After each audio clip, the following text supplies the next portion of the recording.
1, 2.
I will invite the Honorable the Premier to grace us with prayers.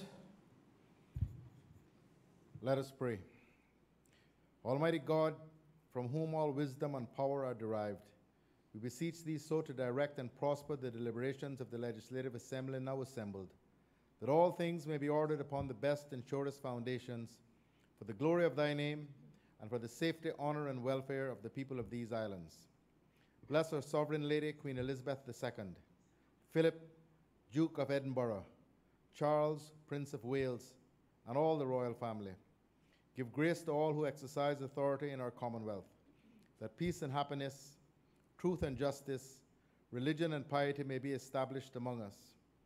Especially we pray for the Governor of our islands, the Premier, the Speaker of the Legislative Assembly, the Leader of the Opposition, Ministers of the Cabinet, ex-officio members, and members of the Legislative Assembly, that we may be enabled faithfully to perform the responsible duties of our high office. All this we ask for thy great name's sake. Let us say the Lord's Prayer together. Our Father, which art in heaven, hallowed be thy name. Thy kingdom come, thy will be done on earth as it is in heaven. Give us this day our daily bread, and forgive us our trespasses, as we forgive those who trespass against us. Lead us not into temptation, but deliver us from evil. For thine is the kingdom, the power, and the glory, forever and ever. Amen. The Lord bless us and keep us. The Lord make his face shine upon us. The Lord lift up the light of his countenance upon us, and give us peace, now and always. Amen.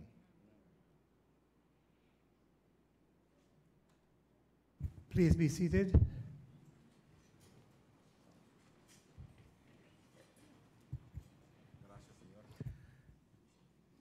This Honorable Assembly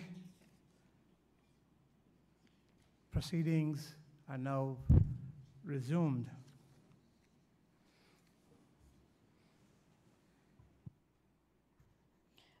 Administration of oaths or affirmations. None. Reading by the Honorable Speaker of messages and announcements. None. Presentation of petitions. None. Presentation of papers and of reports.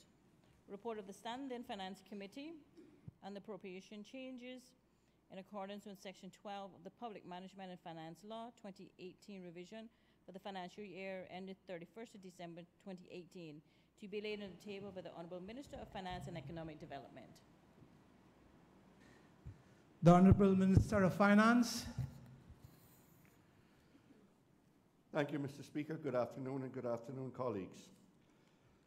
Mr. Speaker, I beg to lay on the table of this Honourable House the report of the Chairman of the Standing Finance Committee on the appropriation changes that were made pursuant to Section 12 of the Public Management and Finance Law 2018 revision with respect to government's financial year ending 31st December 2018. So ordered. Is the Honourable Minister speaking there at all? Very briefly, with your indulgence, sir.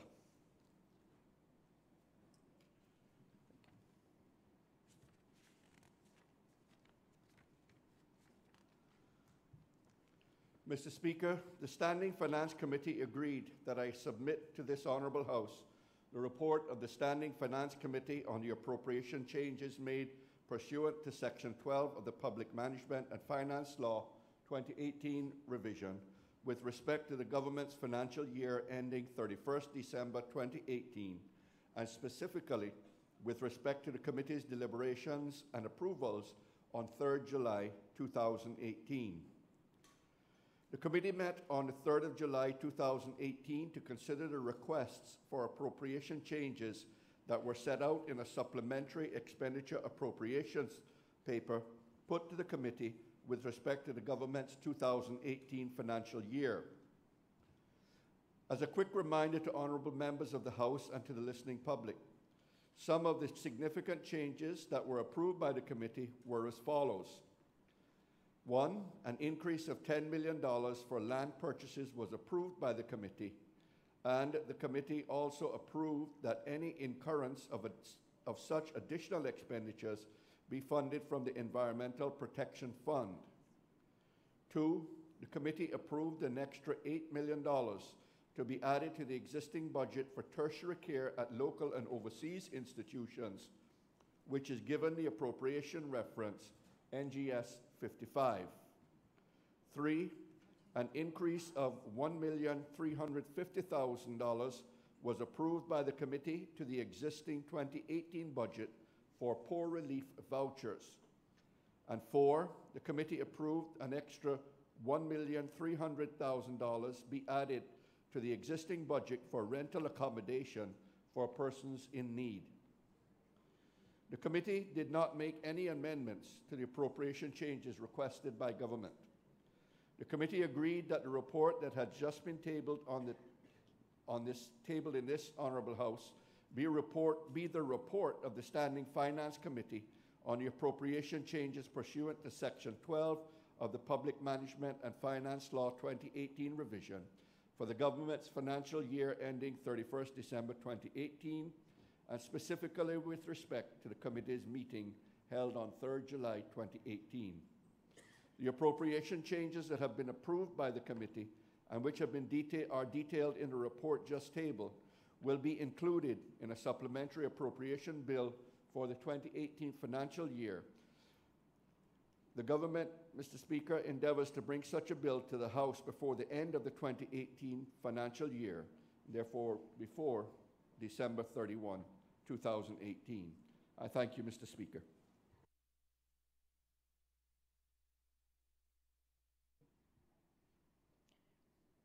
Report of the Standing Business Committee for the 4th meeting of the 2017-2018 session of the Legislative Assembly meeting held on the 25th of June 2018. To be laid on the table by the Honourable Premier, Minister of Human Resources, Immigration and Community Affairs. Honourable the Premier. Thank you, Mr. Speaker. Mr. Speaker, I beg to lay on the table of this Honourable House the report of the Standing Business Committee of the Legislative Assembly of the Cayman Islands for the 4th meeting of the 2017-2018 session of the Legislative Assembly. So ordered. Is the Premier speaking? No, thank you, Mr. Speaker.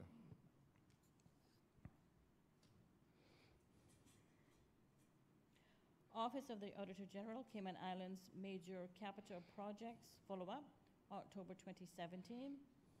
Report of the Standing Public Accounts Committee on the report of the Office of the Auditor General on the Major Capital Projects Follow-up, October 2017, to be laid on the table by the Honourable Leader of the Opposition, the elected member for Northside, Chairman of the Public Accounts Committee. The Honourable Leader of the Opposition. Thank you, Mr. Speaker. Mr. Speaker, I wish to lay on the table of this Honourable House the report of the Auditor General, Cayman Islands Major Capital Projects Follow-up October 2017, and the Standing Public Accounts Committee on the report of the Office of the Auditor General on Major Capital Projects Follow-up October 2017. So ordered. Is the Leader of the Opposition speaking thereto? Just briefly, Mr. Speaker, to draw members' attention to the recommendations of the report, the minutes of the report, minutes of the committee are attached to the report, and members will find the supporting documentation and evidence to back up the following recommendations. The committee agrees with and accepts the 11 recommendations made by the Auditor General, summarized in Appendix 3 of the Office of the Auditor General report. The committee urges the government to implement the recommendations as a matter of priority, given the number of major capital projects that either have commenced or are about to be undertaken.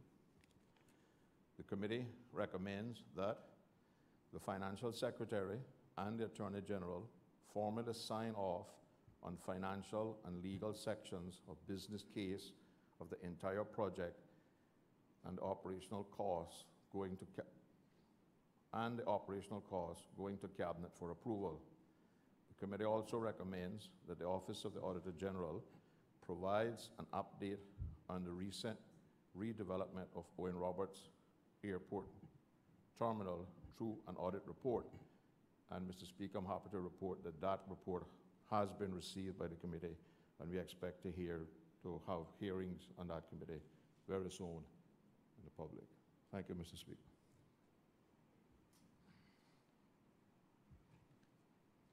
Office of the Auditor General, Cayman Islands General Report, 30th of June 2015 and 2016. Financial reporting of the Cayman Islands Government, December 2017. To be laid on the table by the Honorable Leader of the Opposition. Leader of the Opposition. Thank you, Mr. Speaker. Mr. Speaker, I beg to lay on the table of this Honourable House the report of the Auditor General's report, 30th of June 2015, 2016 financial reporting of the Cayman Islands Government, December 2017, and the report of the Public Accounts Committee on the report of the Office of the Auditor General on the financial reporting of the Cayman Government General Report 2015-2016 financial audit, entire public sector, 2016, February 2018. So ordered. Is a member speaking thereto? Just briefly again, Mr. Speaker, to draw members' attention to the recommendations contained in the report.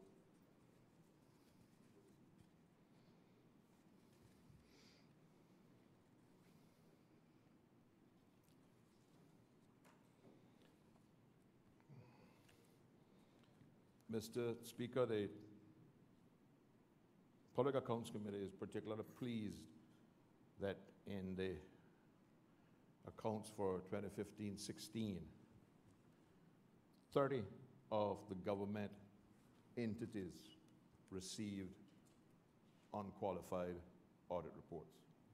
And the committee did in fact present certificates to the chief officers and CEOs of those entities.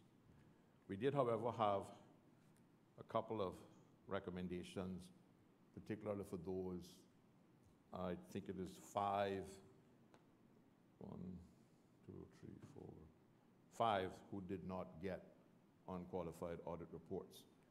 But before I read those, Mr. Speaker, I can also report to the House that I just got an email letter from the Office of the Auditor General saying that all of these have now been given unqualified reports, and the adjustments haven't been made.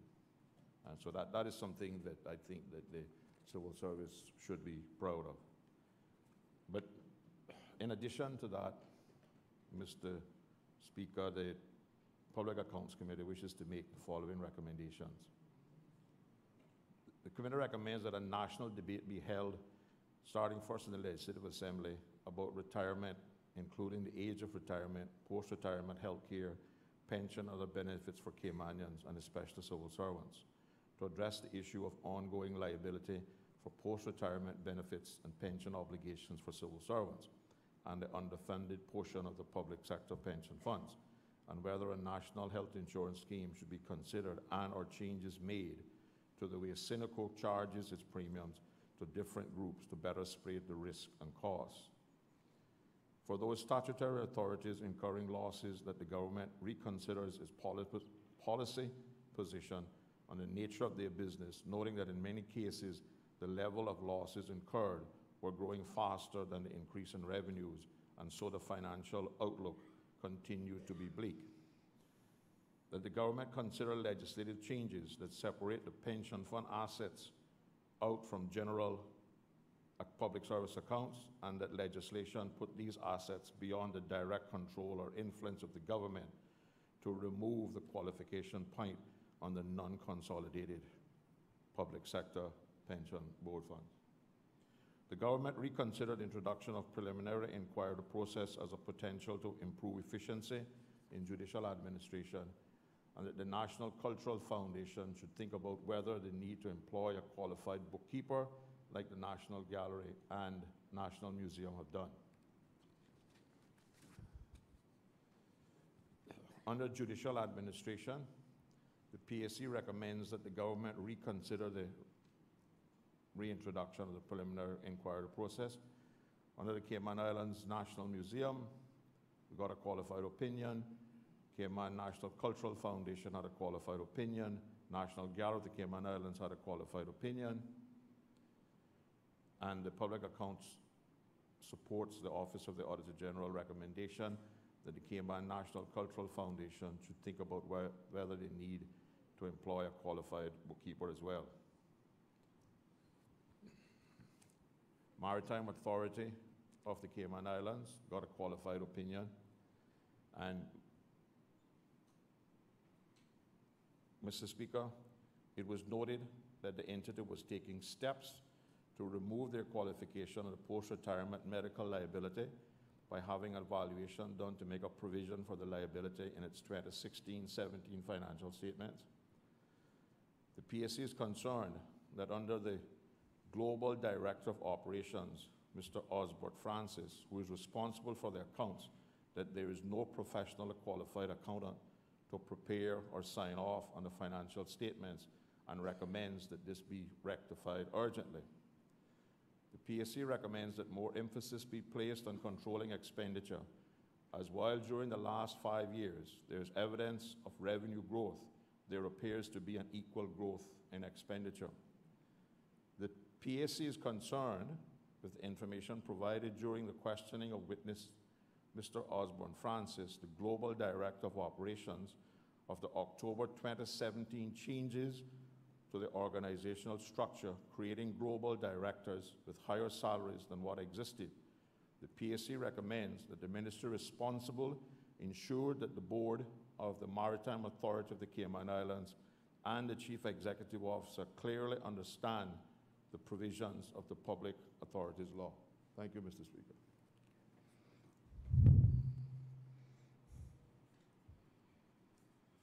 Report of the Standard Public Accounts Committee on the report of the Segregated Insurance Fund 2015-16 accounts and Cayman Islands Monetary Authority's 2015-16 accounts. To be laid on the table by the Honourable Leader of the Opposition, the elected member from Northside, Chairman of the Public Accounts Committee. The Leader of the Opposition. Thank you, Mr. Speaker. Mr. Speaker, I beg to lay on the table the report of the Standing Public Accounts on the report of the Segregated Insurance Fund accounts and Cayman Islands Monetary Authority 2015-16 accounts. So ordered. Is the member speaking there too? Again, Mr. Speaker, just briefly to draw members' attention to the recommendations.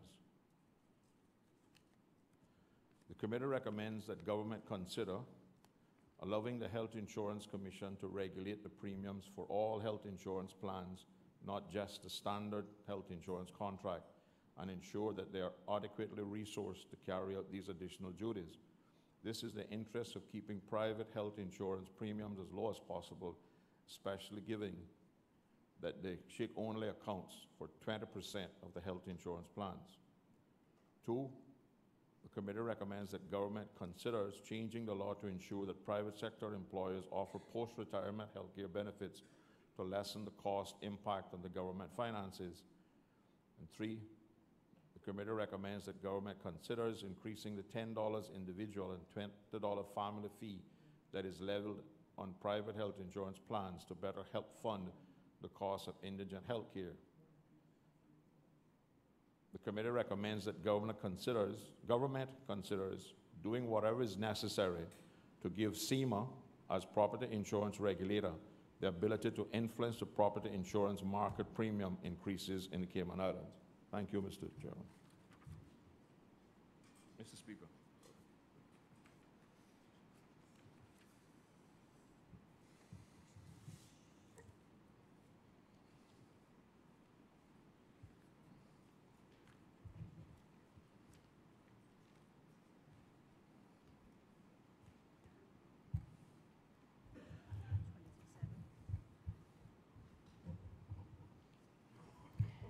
Questions to honorable ministers and members of the cabinet?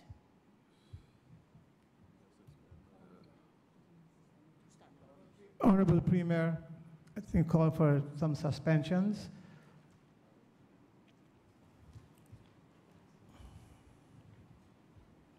Mr. Speaker, I move the suspension of Standing Order 23-7 in order that questions may be asked of ministers after the hour of 11 o'clock. The question is that Standing Order 23-7 be suspended in order for questions to be asked after the hour of 11 a.m. Those in favor? Aye. Those against? The ayes have it.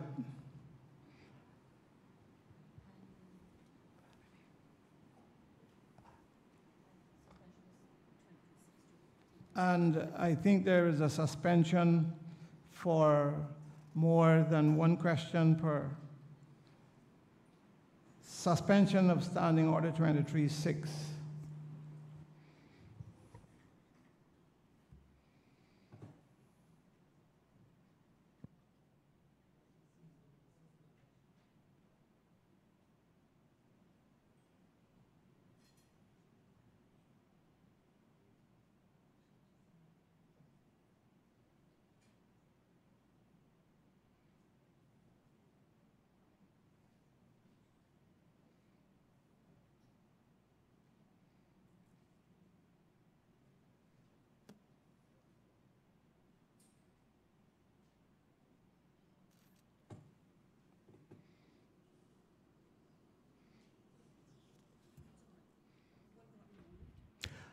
I think the order paper has been rectified, and so there is no need for that standing order.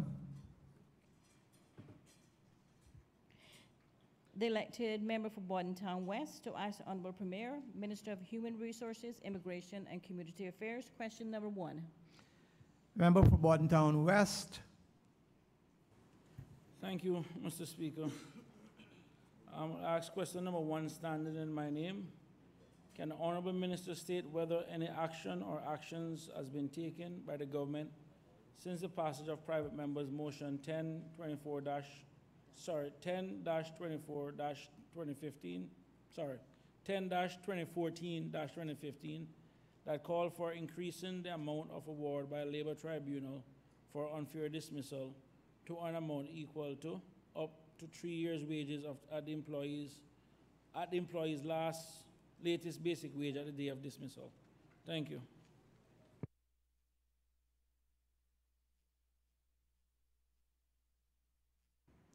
The Honorable Premier.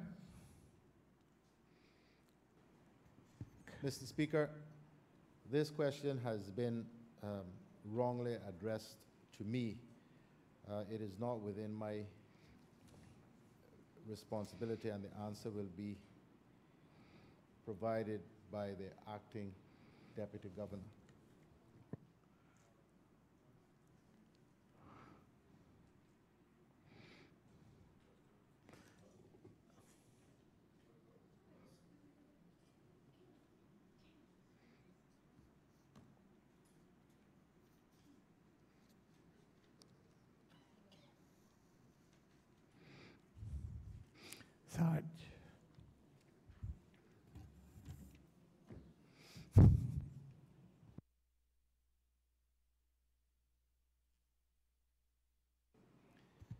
Mr. Speaker, I'm sorry, there is some confusion reigning here.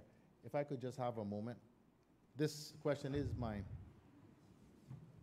I just don't have the answer with me. Is the Honorable Premier deferring the answering of the question, or? Mr. Chairman, if I could move that the question be deferred for a few minutes and you proceed with the other questions while I resolve this issue here.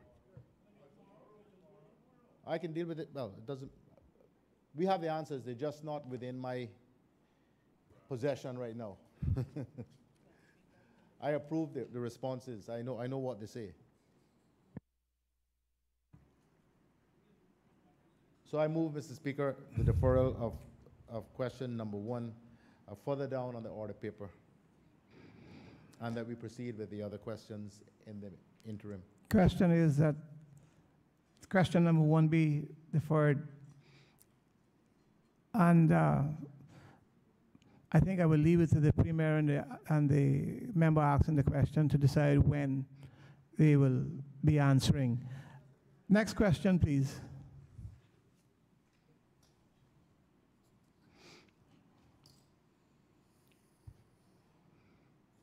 The elected member for Georgetown Central to ask the Honourable Minister of Commerce, Planning and Infrastructure. Question number 2. The elected member for Georgetown Central. Thank you, Mr. Speaker. Arising for number 2 question, standing in my name.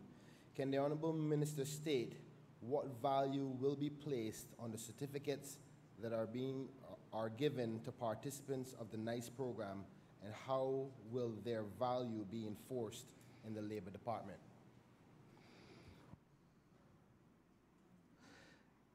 The Honourable the Minister of Commerce, Planning and Infrastructure. Thank you, Mr. Speaker, and thank the member for the question. Mr. Speaker, just to clarify, the participants were not given a qualification certificate, but rather I would term it as a letter of reference confirming their participation and outlining the details of their performance on the project. This letter is not intended for use by the Labor Department, but for potential employers, Mr. Speaker. Mr. Speaker, the benefit of such reference is threefold. Persons will receive useful feedback on their performances during the job. Secondly, potential employers will have an objective rating of participants' skills, performance, and work ethic.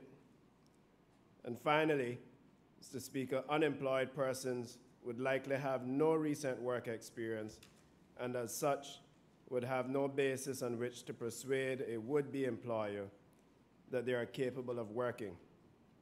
We believe providing the NICE project workers with this formal documentation will certainly aid those who are serious about employment by indicating standards of performance and demonstrating a desire to their own career development.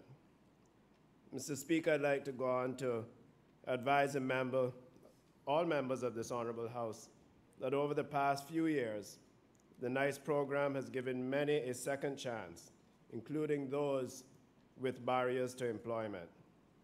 In addition to general cleanup work, the 2-week National Community Enhancement Project, which finished on Friday the 31st of August, completed more than 65 individual sites targeted in the summer program. The largest work assignments included Smith's Cove Bacadere, or Smith's Bacadere, Collier's Beach Access, the Beau Miller Beach, and several vacant lots in Georgetown and Prospect. Selected workers were assigned to augment the Department of Environmental Health's garbage collection crew and made an impact in reducing the backlog of refuse collected across Grand Cayman. On other work details included an extensive roadside and general tidy-up around several of residential areas. Work teams supervised by 4 men from Public Works Department, the Department of Environmental Health, and the National Roads Authority also cleared litter and other debris from cemeteries such as Dixie Cemetery on West Bay Road and from tourist sites like Lover's Wall in East End.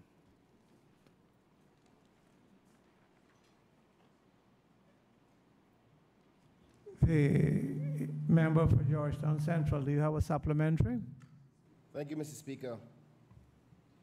If the minister is suggesting that it's a letter of reference rather than a certificate, wouldn't it be better to label it as such? Because with the labeling of certificate comes with some qualification by way of qualification that can be enforced by way of determination for work permits and the like. So the question, Mr. Speaker, is why wouldn't it be referenced to as a letter rather than a certificate if it's not going to have the strength of a certificate whereby the work permit board can be used as a reference point to choose a Caymanian over a work permit holder? Hence the reason for the question in the first place of the strength of the quote-unquote certificate that is now being deemed as a letter of reference.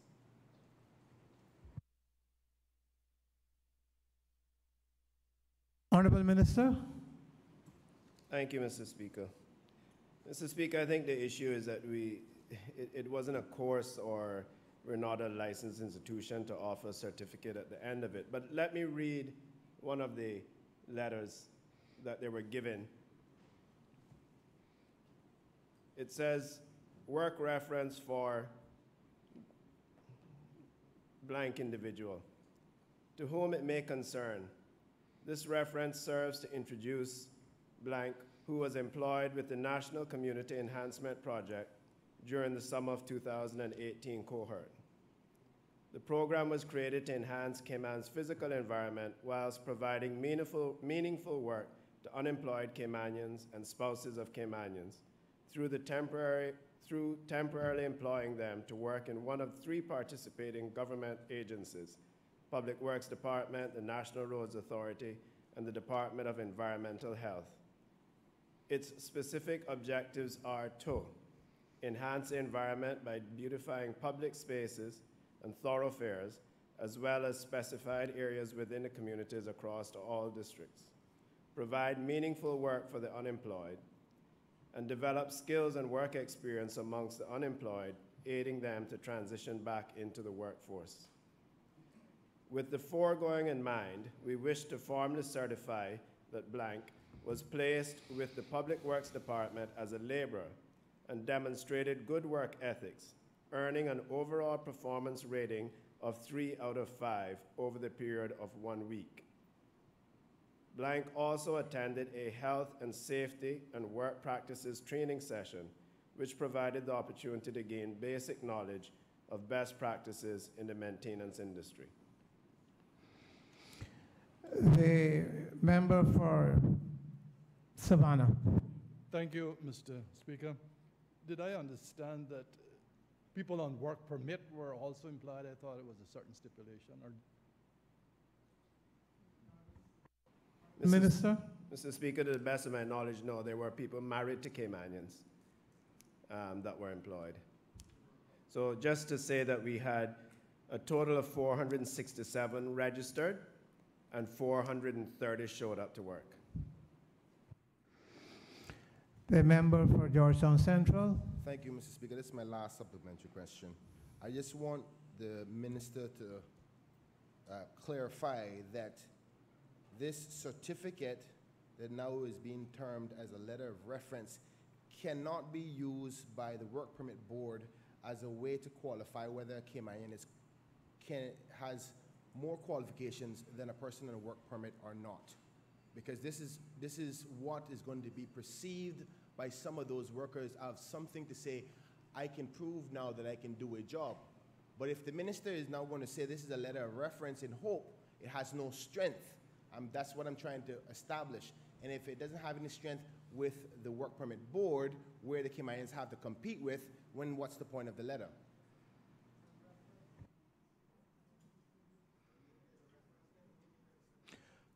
Honorable Minister. Thank you, Mr. Speaker. Mr. Speaker, at the end of the day, what we were trying to do here is assist unemployed Caymanians with finding employment. We are doing everything that we can. The project served as a service to the community. It helped unemployed Caymanians by gaining a salary at a time of the year when expenses are high and kids are returning to school. And on top of that, we have documented their work ethic, and what training they have gotten. We hope that this will at least allow employers to see that someone that comes through their door who may or may not have been unemployed for some period of time, that they are willing to work and that they actually showed up for work for the 1 week or 2 weeks, and they worked hard work. Everybody saw them out there in the streets. Mr. Speaker, I can't comment on the immigration matter, sir. I can only say that the immigration law is very, very clear, and when a Caymanian that have received one of these, and hopefully a favorable one of these, when they go to apply for a job, they can present this as part of their work experience. The Honorable Member for Newlands. Thank you, Mr. Speaker. Just quickly before I ask my question, I just wanted to chime in with the Honorable Minister to say that I did observe on a very hot day a number of workers working in Barton Town, and I think when I checked the temperature inside my vehicle, it was 93 degrees that day. And you know, it really made me think when people say that Caymanians are lazy and don't want to work, that pretty much disproves that myth. Is the member asking a question? Or? Well, I just wanted to agree with the minister. You want to congratulate the minister? Yes. And the Mr. government too? Of course, I agree with it. When the government does something good, I don't shy away from congratulating them. Thank you, member for Newlands. My question, Mr. Speaker, is in working in organizing the NICE program, was there any opportunity to have anyone from NWDA or the New Work Department on hand to assess some of the workers to see whether or not they needed assistance with skills, upskilling, training, and so on, that could be delivered later on through those agencies? The Honourable Minister. Mr. Speaker, thank you. And let me thank the member from Newlands for his earlier comments. And we had discussions during the program where he was very constructive in his views on the program. Mr. Speaker, the National Workforce Development Agency was on site at the morning of registration, and we have ensured that all the information received and we've ensured that everyone that registered for the program were also registered with the National Workforce Development Agency. And so this program has truly become a multi-agency program in that sense, that we have all of the agencies on hand on the morning for registration to ensure that we're not missing anyone. And there were several good news stories that came out of it. There were a few people that found employment on the day just from being there. And there was, in particular, a very young man who had completed a apprenticeship program at the Public Works Department and was there, and the training officer from Public Works recognized him and said, you know, you finished school? He said, yes. He said, and you're unemployed? And he said, yes. He said, you were a fantastic apprentice. Let me put you back into the apprentice program. We'll give you an apprenticeship until an opportunity comes up in the Public Works Department's construction training program that we're doing with City and Guilds. So this young man has been put back into the apprenticeship program and will move into the formal course with the next cohort. So we had several positive stories like that from this cohort, sir. Next question, please.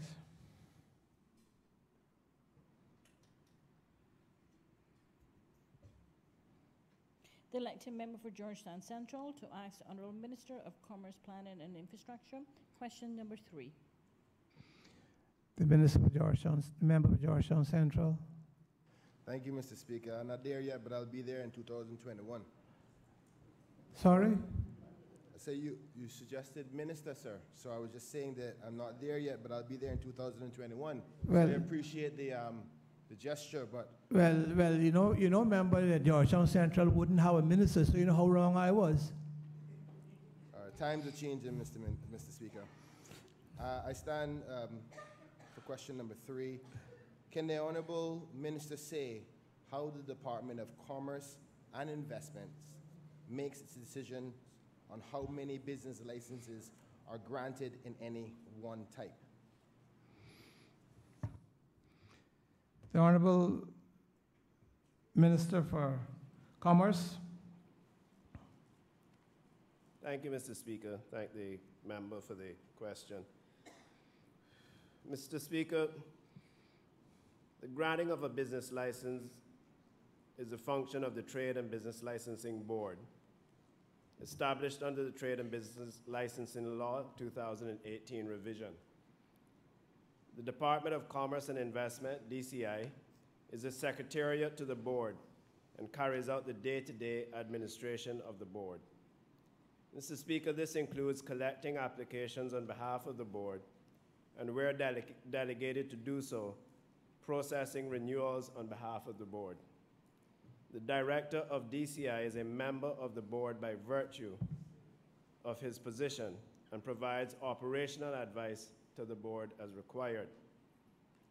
Mr. Speaker, to answer the question, currently, the Trade and Business Licensing Law does not have a limit on the number of businesses that may be granted a license in any category of trade or business. Mr. Speaker, the board considers applications that are made in accordance with the law and grants licenses based on the applicant meeting the condition to apply and obtain a license. Mr. Speaker, as the honorable member from Georgetown Central is aware, we operate in a free enterprise economy where Caymanians are free to own and operate a business for profit in a competitive system without interference by government that goes beyond regulations necessary to protect the public's interest. Mr. Speaker, every Caymanian has the opportunity to own and operate a business in whatever category of trade or business they so choose. There is nothing stopping them from doing so. Mr. Speaker, competition is a known driver of performance and innovation. It is exactly this process of competition that leads businesses to strive to offer higher quality goods, better services, and lower prices. It encourages better customer service experience, creates a wider choice for consumers, and ultimately benefits the consumer. Mr. Speaker, this administration recognizes that a vibrant and thriving commercial sector is vital to our economic well-being and to the creation of jobs, and has taken steps to create a more business-friendly environment that serves to encourage business creation, development, expansion, and success rather than hinder it. To ensure our continued competitiveness, Mr. Speaker, my ministry is currently working on establishing a small business development center that will help boost the small business sector. Additionally, we are reviewing the possibility of introducing an investment division, and these 2 new units will conduct research to identify sector growth opportunities in order to diversify the economy. Mr. Speaker, it should be noted that there are mechanisms within the law to offer protection to Caymanian-owned businesses. If a company is less than 60% Caymanian-owned and controlled, it is required by the Companies Control Licenses Law. It would require a local Companies Control Licenses Law, known as an LCCL. Mr. Speaker, every LCCL application is considered on its own merit, and although there are presently no specific businesses reserved for Caymanians by the law, the board is required to have regard to the due protection of persons, in particular Caymanians, already engaged in the business in the islands. Mr. Speaker, the board takes into account whether a business or proposed business of the applicant is one that is traditionally enjoyed primarily by Caymanians or is one in which Caymanians have a substantial presence. However, Mr. Speaker, as I have previously stated, there are no limits on the number of businesses in any particular category of trade or business in the islands for Caymanians.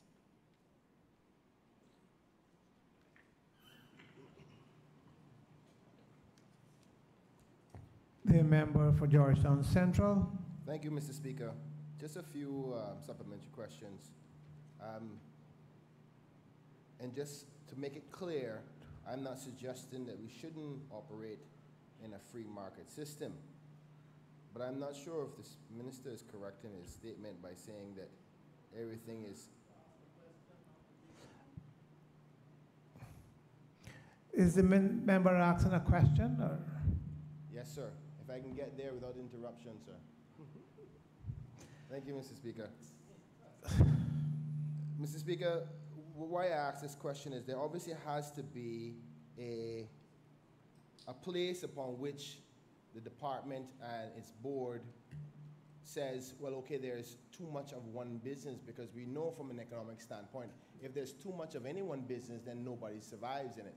If we have 5,000 car washes in the Cayman Islands, I can't possibly see how all of them are going to make money with the number of population that we have. Honorable member, is that the question you're asking? Yes, sir.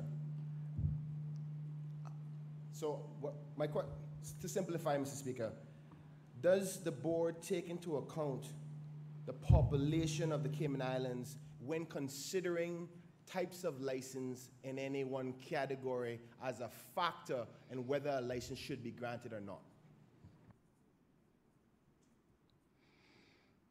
Honorable Minister. Thank you, Mr. Speaker. Again, Mr. Speaker, the member from Georgetown Central started by saying he understands that it's a free trade, free enterprise economy. So I can't explain it any further than that. It's a free enterprise economy. As I said earlier, competition is a known driver of performance and innovation. It is exactly this process of competition that leads business to strive to offer higher quality goods, better services, and lower prices. So in his example, if there are many car washes out there and there's not enough business for them, then those who offer better service at a better price will survive. And that is the way the system works. Mr. Speaker, as I said earlier, in the case of the local company control licenses, we do take into consideration factors as whether or not that particular category of business is being properly serviced by Caymanians, and it is a type of business that Caymanians would generally get into before issuing a LCCL. The member for Georgetown Central. Thank you, Mr. Speaker. Honorable members,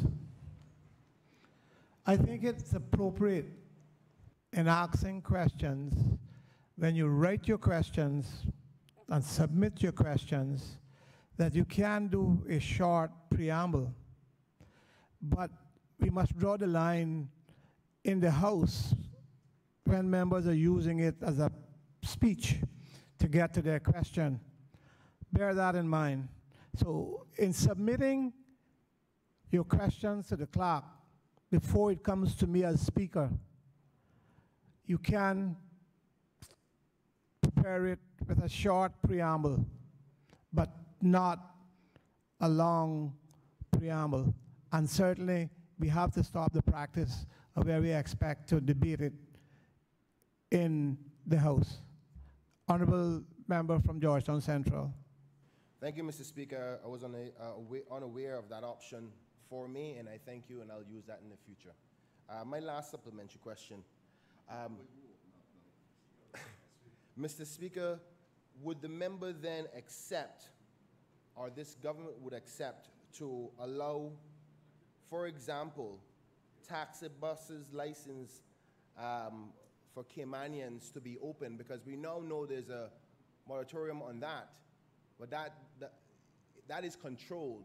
So we can't say we don't have businesses that are controlled in this country. We have it with liquor licensing, we have it in different industries, and I wish I had the list before me, but you have controlled industries where the government determines whether that should be opened, and that's not free. So we can't have our cake and eat it too. Which one is it? And the determination that was given to me but by such boards was that the market could not handle any more taxi drivers in the industry. And that's contrary to what the minister is saying now, Mr. Speaker. So to formulate my question, sir, would the government... For asking a question, I've just asked you not to make a long preamble. Are you asking a question, honorable member? Yes, sir. Mr. Speaker, thank you again. My first part of my speech was, will the government then adopt that free enterprise approach across the whole of government, including taxi bus and tour operators that are some examples of controlled markets in the Cayman Islands? Honorable member, honorable minister. Thank you, Mr. Speaker. Mr. Speaker, Trade and Business Licensing Board licenses businesses.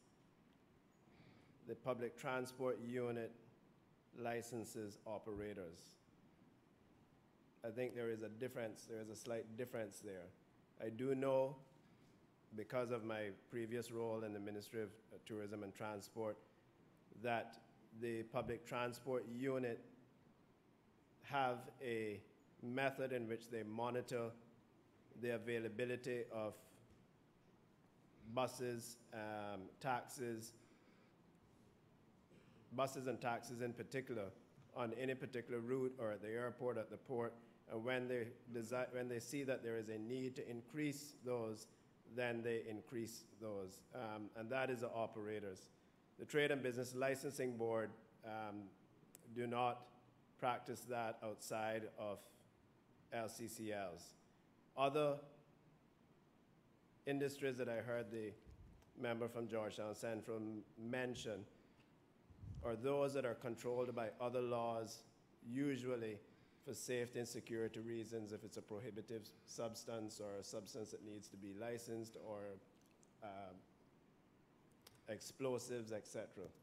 So again, Mr. Speaker, no, the LCCL, the Trade and Business Licensing Board, do not base their decisions on the needs of the economy, but merely on the merit that a Caymanian deserves and should have the opportunity to pursue their entrepreneurial ambitions.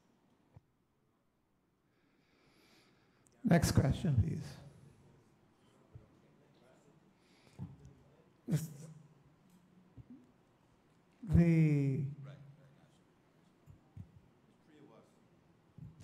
But down west, you are asking a supplementary, am I right? That is correct, Mr. Speaker. Thank you, Mr. Speaker. Just a quick question with regards to the LCCL. Can the minister tell this honorable house if at some point there's a review done of those licenses once they're issued, and if those licenses were issued for a particular reason and they have not fulfilled those reasons, are those licenses revoked? Thanks. Minister. Thank you, Mr. Speaker. Thank the member for the question. Mr. Speaker, the Department of Commerce and Investment has an enforcement team, and they carry out random checks on both LCCLs and trade and business license establishments. The LCCL are also restricted to the business that it was issued for, and it's very clear in it, and usually have a lot of conditions attached thereto. And they are issued for a period of time, and then once they come back for renewal, they have to go through the same process of advertising, etc. And the board will, usually a board made up of persons representing various industries and districts, would have insight on the company. The member for Prospect. Thank you, Mr. Speaker. I wonder if the minister would categorize the question being proposed by the member from Georgetown Central as being more characteristic of a socialist system whereby the state dictates business activity Mr. Speaker. versus the system of Mr. Speaker. democracy which is practiced in the Cayman Islands. Thank you, Mr. Are you Speaker. rising on a point of order, member from Georgetown Central? I would like to know what the member from Prospect's question is. He can't question my question. I thought he was asking a question. It's up to the minister if he wants to answer. And if you find an objection that is in the standing order, then draw it to my attention.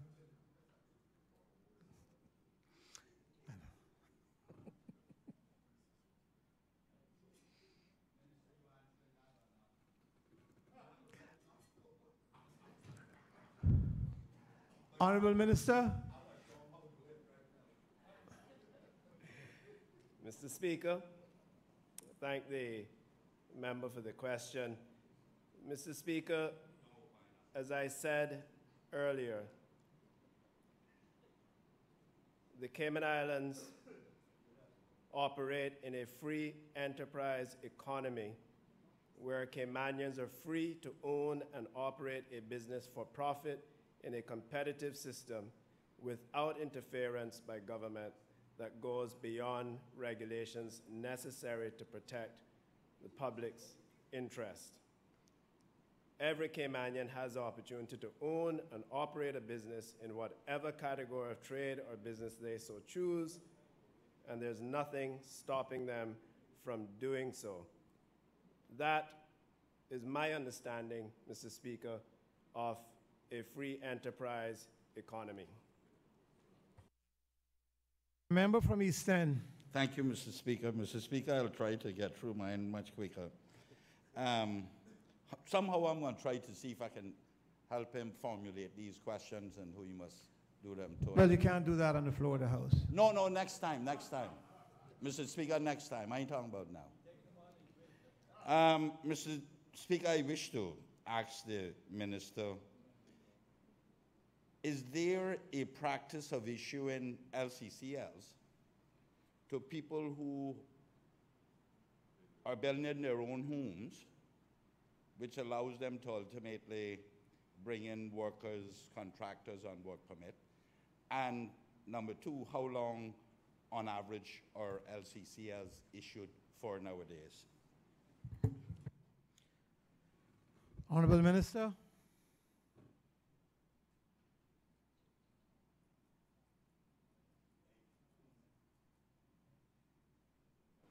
Mr. Speaker, I'd like to thank the member from East End for the question. Mr. Speaker, to the best of my knowledge, and I would not expect that my board, Trade and Business Licensing Board, would issue an LCCL for construction, period. And Mr. Speaker, most LCCLs are issued for a period of 10 years.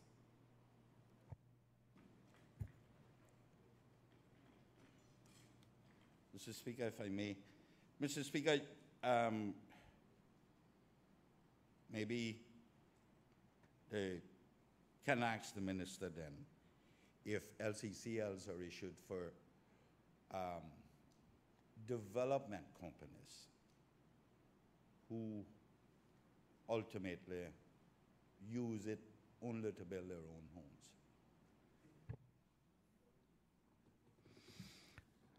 Honorable Minister. Mr. Speaker, I would suspect that yes, LCCLs are issued to large-scale developments. Mr. Speaker, I would invite the member, if he's aware of anyone using that license to build their own home, to please let me know as soon as possible, and I'll certainly have the Department of Commerce and Investment team investigate it. Mr. Minister, you know I don't ask these things in a vacuum. Member from East End, you're asking a question? Yes, Mr. Speaker, I don't ask these questions in a vacuum. and I will meet with him in private. Next question.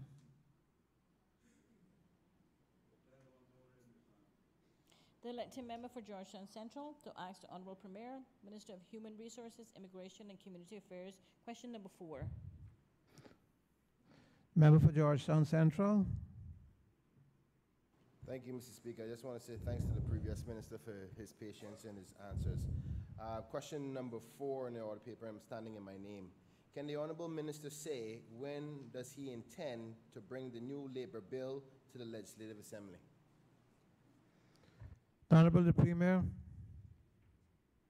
Thank you, Mr. Speaker. The answer: in late 2015, a comprehensive review commenced with the goal of modernizing the labor law, the 2011 revision. As a result of that process, the Labor Relations Bill was drafted. Through an initial public consultation, feedback on the draft bill was received from a cross-section of stakeholders, which was subsequently considered by the former Ministry of Labor.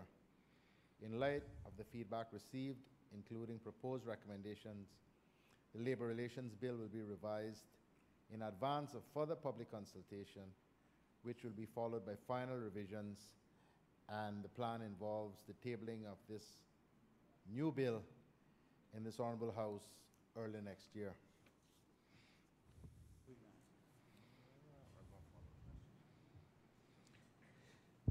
The member for Georgetown Central. Thank you, Mr. Speaker.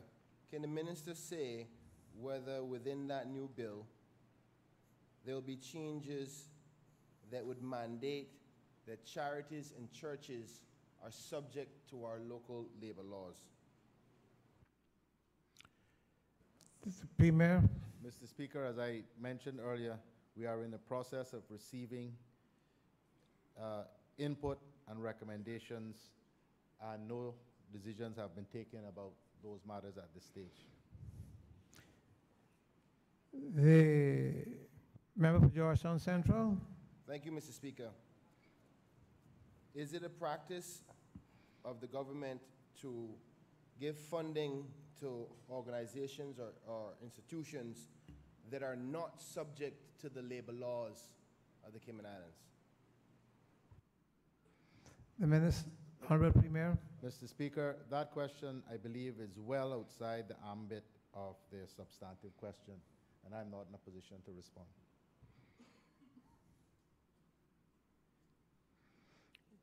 Next question, please. The elected member for East End to ask the Honourable Minister of Commerce, Planning and Infrastructure, question number 5. The member from East End. Thank you, Mr. Speaker. Mr. Speaker, question number 5, standing in my name, is asked of the Minister for Works. Can the Honourable Minister say when will the realignment and paving of Seaview Road in the vicinity of Health City be completed?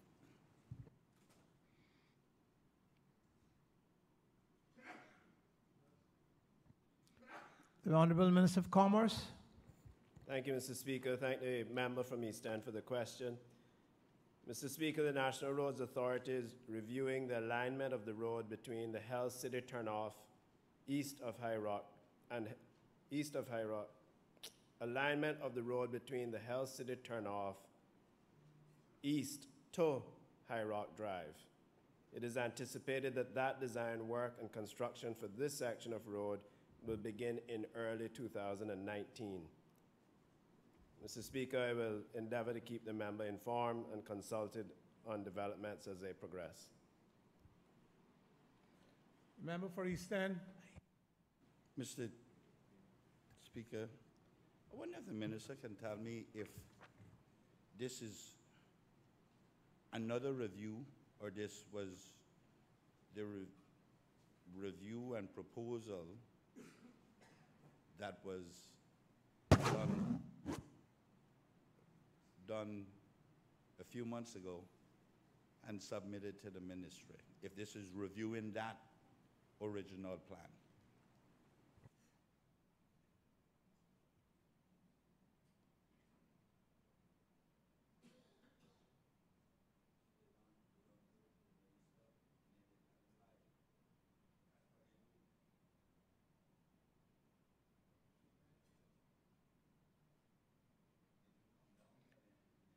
Honorable Minister.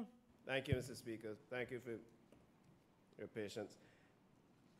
Mr. Speaker, to the member, I believe it is the same. So you're aware of the plan to deal with the S-band. You were at the meeting. Yes, this is the same plan. They're just working out the details. Mr. Member Speaker, for East End. Mr. Speaker, I've been on both sides, and I'm going to take either one of those ministers on with their responsibility. I have that much respect for them. You're asking a question, Honorable Member. Yeah, but we all need to know that the ministers come here with the information provided to them too, contrary to the information that many of us have. Well, isn't the minister answering the question? Well, he just asked me a question.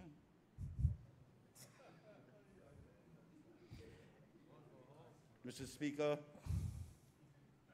this plan was done some time ago, and I am aware that it was sent for consideration, financial consideration, to the ministry. I want to know if the minister has even seen that. And maybe you don't need answer. You know what, withdraw that, because I know you haven't seen it. Honorable Minister. Next question. The elected member for Newlands to ask the Honorable Minister of Commerce, Planning and Infrastructure. Question number 6.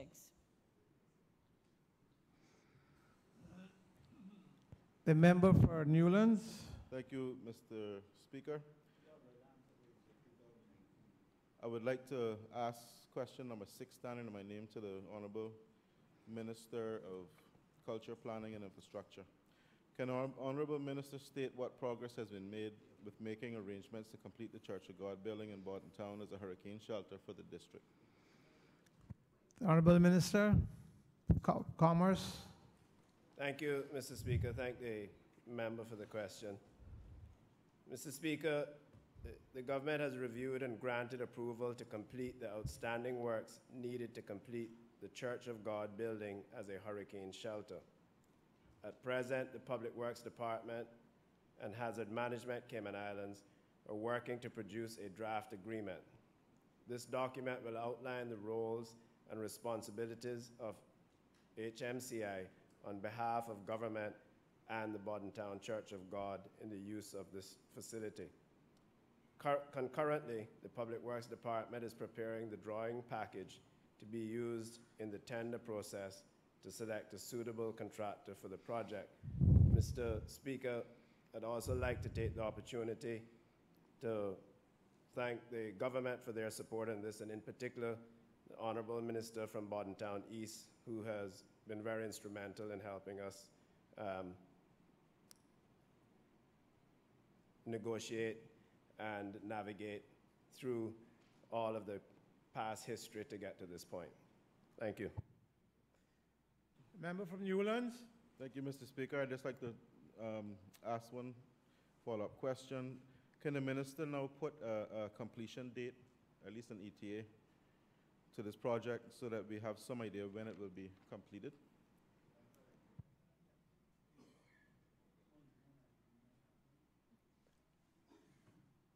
Honorable Minister.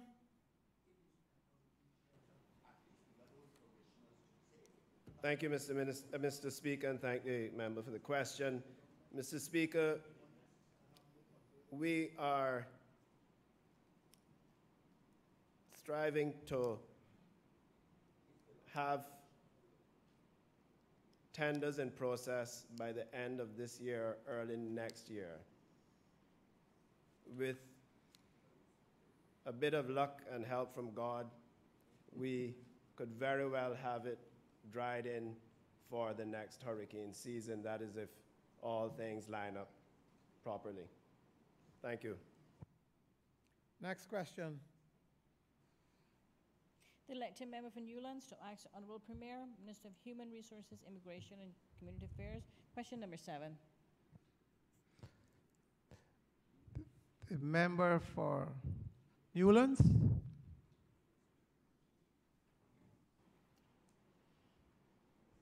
Thank you, Mr. Speaker. I'd like to ask question number 7, standing in my name, to the Honorable Premier, Minister for Human Resources and Immigration. What does the government plan to do to address the continued unlawful application of Section 50 of the Immigration Law, which states that work permit holders cannot change employers during the currency of a work permit unless there are special circumstances?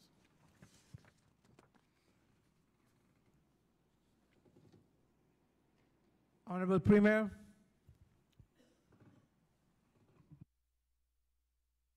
Mr. Speaker, the answer. Section 50 of the Immigration Law 2015 revision provides that, and I quote, during the currency of a work permit, the holder of that permit may not change his employer unless A, the board, including the Cayman Brac and Little Cayman Immigration Board, or the chief immigration officer believes there are special circumstances, or B, the circumstances of his employment are within a description or class of descriptions specified in a direction made by Cabinet, unquote. Special circumstances, as set out in Section 2 of the Immigration Law in relation to change of employer occupation, include a situation where A, the position has become redundant, B, the worker is being victimized by the employer or by other employees of that employer, C, the employer has changed due to corporate action such as merger or amalgamation, or D, the worker has been given written consent by his present employer. The preceding list of 4 situations was not intended to be exhaustive. The boards and the chief immigration officer have clearly been given discretion within the law.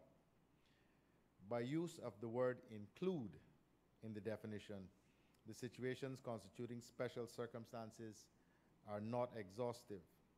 As such, the deciding bodies in Section 50 applications may, in their discretion, permit a change of employer in other situations. This interpretation of Section 50 of the law has been tested by the Grand Court in the matter of Appleby Cayman Limited against the Chief Immigration Officer. In cause number G0046 of 2016, Mr. Justice Seymour Panton's judgment in favor of the Chief Immigration Officer was that the Chief Immigration Officer has clearly been empowered to exercise discretion by the legislature, and as such, the CIO did not err in the decision to grant a work permit for a worker changing employers. Mr. Speaker, these decisions are not unlawful, as is implied by the wording of the member's question, but are indeed lawful, as clarified by the Grand Court. Furthermore, in deciding on applications that would result in a work permit holder changing employers during the currency of his or her permit, it is the practice of the boards, the Chief Immigration Officer, and administrators to take account of information contained in a letter of release. As noted within the published guidance on applications for the grant of a work permit, an application should include a release letter from the applicant's current employer where the applicant is seeking to change jobs prior to the expiry of their current work permit. And where a letter of release is not forthcoming, a letter of explanation and any supporting documentation is required. In both situations, the decision makers thoroughly scrutinize the application to assess and validate the special circumstances before the grant of a work permit for a new employer. The Department of Immigration, and indeed its successor, will continue to vigilantly apply lawful practices and sound judgment when taking decisions pertaining to Section 50 of the Immigration Law. Similarly, the soon-to-go-live Work Department will operate in line with bespoke policies and compliance strategies necessary to avert small businesses from suffering both financially and service-wise by the unduly actions of larger local competitors. Mr. Speaker, for the benefit of the member asking the question and the House more broadly, attached to the question are excerpts of Section 50 of the Immigration Law, excerpt of Section 2 of the Immigration Law, and a copy of the judgment of the Grand Court in Appleby against the Chief Immigration Officer. I hope, Mr. Speaker, that they assist in a better appreciation of the application and interpretation of Section 50 of the Immigration Law. Member from Newlands. Thank you, Mr. Speaker. Trying to think how to put this into a question, but is the Honorable Minister aware that individuals are arriving in this island on temporary work permits, getting employment, resigning, and then being granted work permits for other employers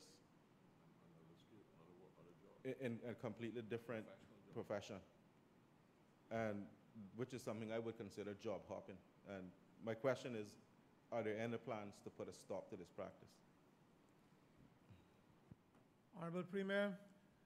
Mr. Speaker, I just at considerable length explained both what Section 50 provides and how it is applied by the respective boards, administrators, and chief immigration officer. If the member has evidence or cases which he knows amount to an abuse of the system, he can let me have the information, or probably more effectively, he should speak to the chief immigration officer or the chairperson of these boards. The law says what the law says. So there is nothing, in my view, or that of the government, wrong or deficient in the legislation. If there are instances that people are seeking to beat the law, then let us know so we can address it. That is the case, often the case with respect to all sorts of legislation. Somebody's always trying to beat the system. So if you have examples, let us know. The member for Newlands. Thank you, Mr. Speaker. I have specific examples, but I've also submitted an FOI. I've been unsuccessful in getting that back from the Immigration Department. I've had a number of back and forth emails, but hopefully at some point I will get it. But I will pass that on to the Honorable Premier. The member for East End. Thank you, Mr. Speaker. Mr. Speaker, now that the Premier is armed or will soon be armed with some of these instances, I wonder if the Premier considers it prudent at this time to review the word include in section 50 with a view of removing it and making specific reasons or why under which you can change. Honorable Premier. Mr. Speaker, Section 50 already has specific instances.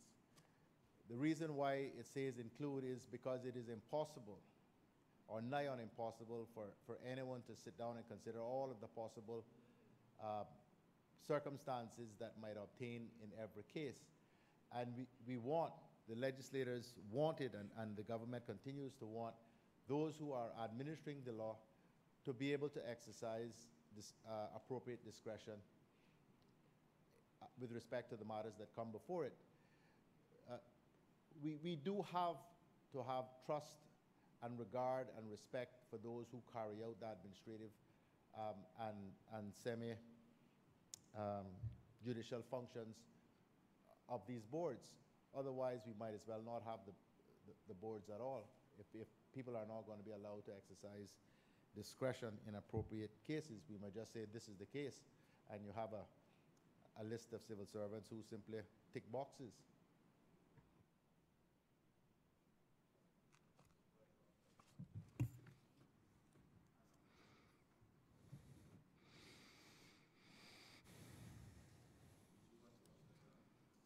The elected member for Newlands to ask the Honorable Attorney General, ex officio member responsible for the portfolio of legal affairs. Question number 8. Member for Newlands. Thank you, Mr. Speaker. I'd like to ask question number 8 in my name to the Honorable Attorney General. Where's the question?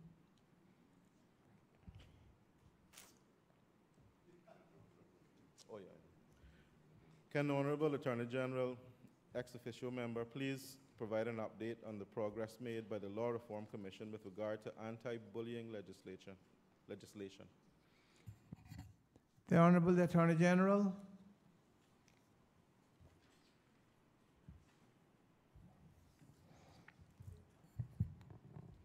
Thank you, Mr. Speaker. Mr. Speaker, the answer. By way of clarification, the work on this particular piece of legislation is being undertaken by the Law Reform Commission and not the Law Revision Commission. Mr. Speaker, the Law Reform Commission prepared an issues paper in 2016. The consultation deadline for comments was initially the 2nd of May 2016, but was extended to the 3rd of June 2016. The issues paper, Mr. Speaker, was premised on the question of whether the government should introduce legislation, policies, or both to address bullying conduct. The Commission received comments from the Save Our Youth Foundation, the National Drug Council, some members of the public, and the Human Rights Commission. The Law Reform Commission also received comments as recently as the 27th of August 2018 from the United Against Bullying Foundation of the Cayman Islands. No comments were received from other stakeholders to whom the issues paper was sent. Mr. Speaker, a draft bill is being prepared by the Legislative Council of the Commission for the consideration of the commissioners in October 2018. That's when they have their next meeting. Thereafter, it will be submitted for public consultation. The proposed legislation will, among other things, define bullying, include provisions dealing with electronic and cyberbullying. It will require the relevant minister to develop a model bullying prevention and intervention policy.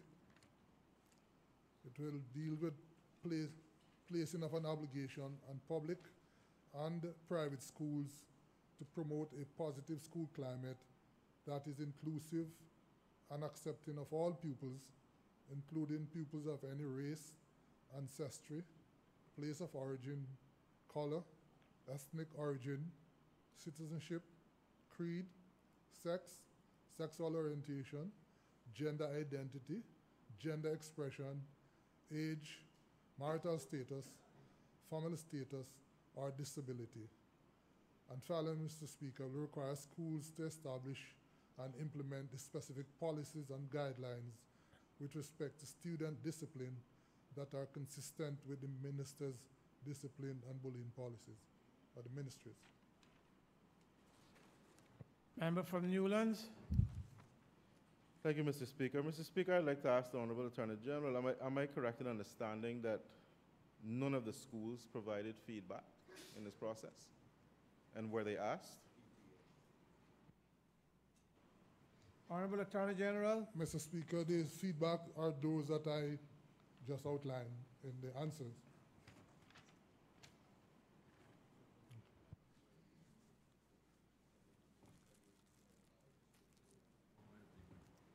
The member for Newlands. Thank you, Mr. Speaker. Were the schools invited to participate in the process and notify the stakeholders? And I'm talking public and private schools.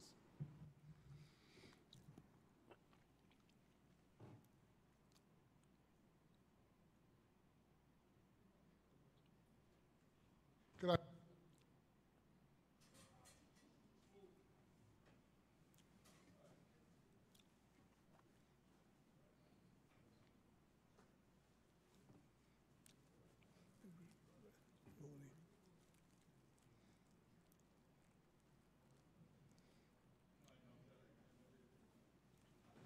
Thank you, Mr. Speaker. Ruling Chair. Honorable Attorney General. Thank you, thank you.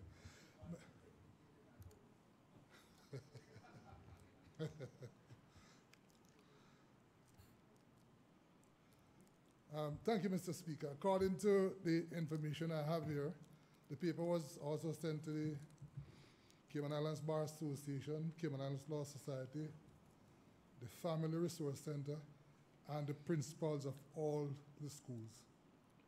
No acknowledgement receipt. Now have they provided a response? Sorry.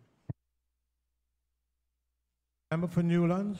Thank you, Mr. Speaker. Would the Honorable Attorney General then therefore give a commitment to maybe work through the Minister of Education to ensure that all the schools participate in this process going forward?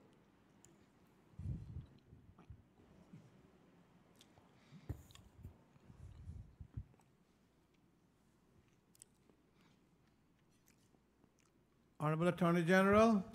Thank you, Mr. Speaker. Mr. Speaker, I'll be happy to do so. I'll follow up with the Law Reform Commission and the Ministry to ensure much wider participation if necessary. Honorable member from Savannah. Thank you, Mr. Speaker. I wonder if the Honorable Attorney General could indicate what is the expectation when it says on the last page, the beginning of that first paragraph, place an obligation on public and private schools to promote a positive school climate. And if you could, what they expect in regards to gender identity and gender expression.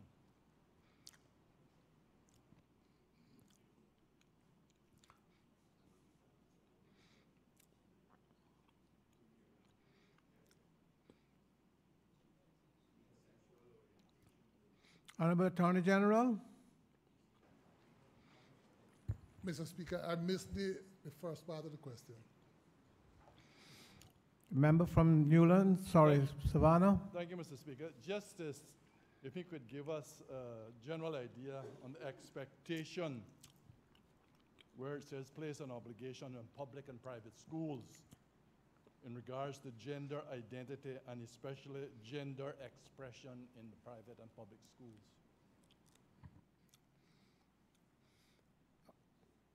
The Honorable Attorney General. Thank you, Mr. Speaker. The most I can say is that the expression speaks for itself. Mr. Speaker, it is well known that there are persons who might appear to be of a particular gender, but would wish to be recognized as otherwise.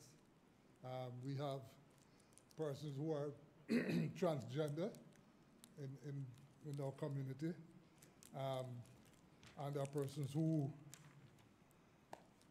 on the face of it, might appear to be of a particular gender, but for any number of reasons may wish to have their identity or gender recognized and documented in a particular way.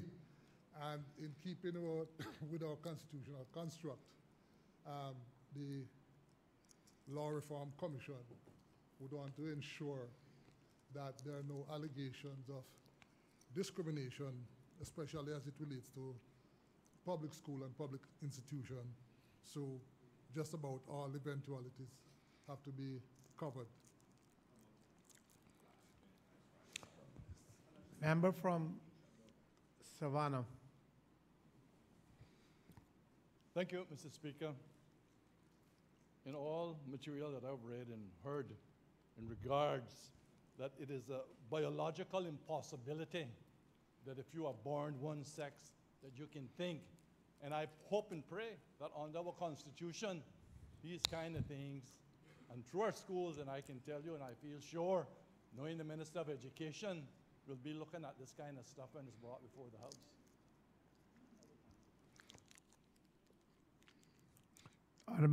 Honorable AG. Thank you, Mr. Speaker. Mr. Speaker, this is really a work in progress at the moment. But, and I understand exactly the honorable member's sentiments and feelings. But we do have a constitution. And we have seen in recent times where motions or petitions are filed in court to recognize persons' gender and their right as they framed it to be given certain rights. And as it relates to certainly the public schools, the government will have an obligation to ensure that all rights are recognized and persons treated fairly, according to the Constitution. That's all we're saying. The member from East End. Mr. Speaker, I wonder if the Attorney General can explain how he or his drafters are arriving at non-discrimination against gender identity, gender expression, based on the Section 16 of the Bill of Rights, which says non-discrimination. I wonder how, or where else in the Constitution we will find those expressions. Honorable Attorney General. I'm not so sure whether he's saying that the Section 16 doesn't speak specifically to gender. Is that what he said? No, Mr. Speaker, what I'm saying is it does say that no one means affording different and unjustifiable treatment to different persons on any ground such as sex. Honorable race. member, are you reading from something? The Constitution. The Section 16 of the Constitution. Section 16 of the 16. Bill of Rights. Bill of Rights. Bill of Rights in our Constitution. Yes, sir. Language, religion, political or other opinion, national or on any ground such as sex, race, color, language, religion, political or other opinion, national or social origin, association with a national minority, age, mental or physical disability, property, birth, or other status. So I'm asking, how does he tie this gender expression and gender identity in with that, or is there someplace else in the Constitution that it is expressly said?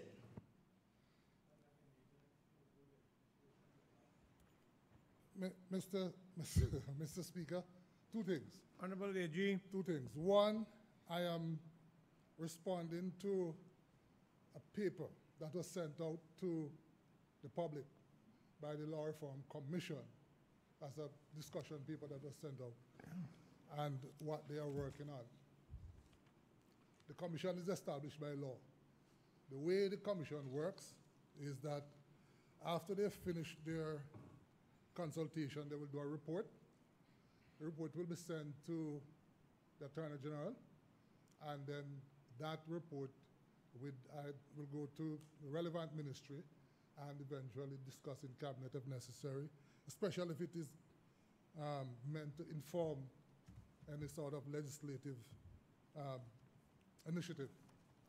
So this is the work of the commission at the moment.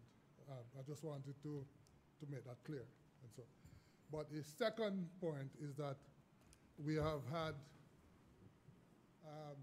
a plethora of case law, Mr. Speaker, where even though our Constitution doesn't use the word sexual orientation or gender, the language here, other status, has been repeatedly interpreted to include such matters, including sexual orientation.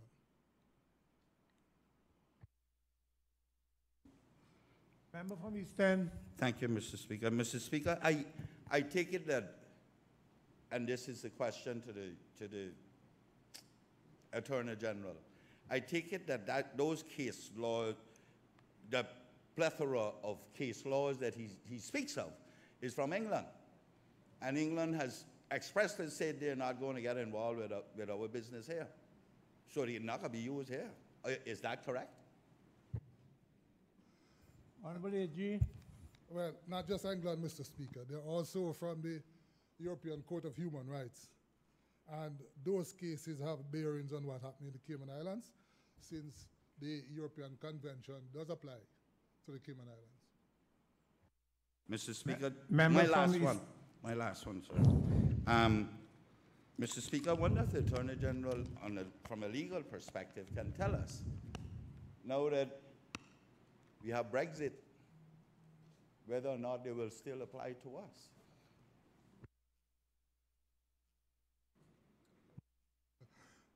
Mr. Speaker. G.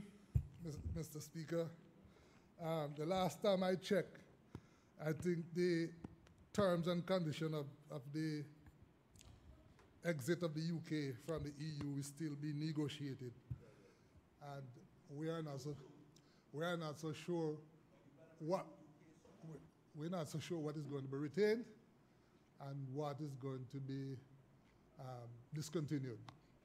So regrettably, I'm not in a position to say whether at this stage Brexit will mean that the UK, and by extension overseas territories, will sever ties with the European Court of Human Rights.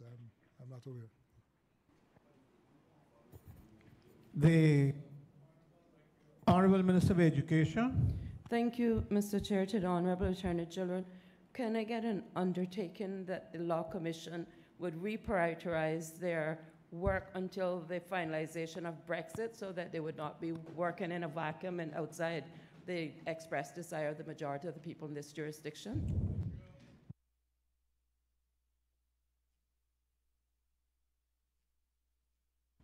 I'm sure that the matter would be directed by Cabinet, I hope. Well, Mr. Speaker, as I said, this is a work in progress, and the report. The report itself will be a document that is forwarded to the government for the government to treat with as they see fit, Mr. Speaker. So all the commission does is make recommendations. They don't formulate policies. Make recommendations to government, and it is entirely up to government as to whether or not any or all of those recommendations are acted upon. So there will be ample opportunity for government, as we know it, to have their say about the direction of travel with this particular issue. Thank you. The last supplementary. Thank you, Mr. Speaker. Given the current discussion, I don't want to introduce any delays in getting to a stage where we have anti-bullying legislation. So maybe we could get a commitment that we would move forward with the legislation minus these controversial pieces that we've discussed here. I have representation that's been made to me that it's a serious problem in our schools, and I don't think we can afford to. Are you asking a question, Honorable Member? I think I just asked it, Mr. Speaker.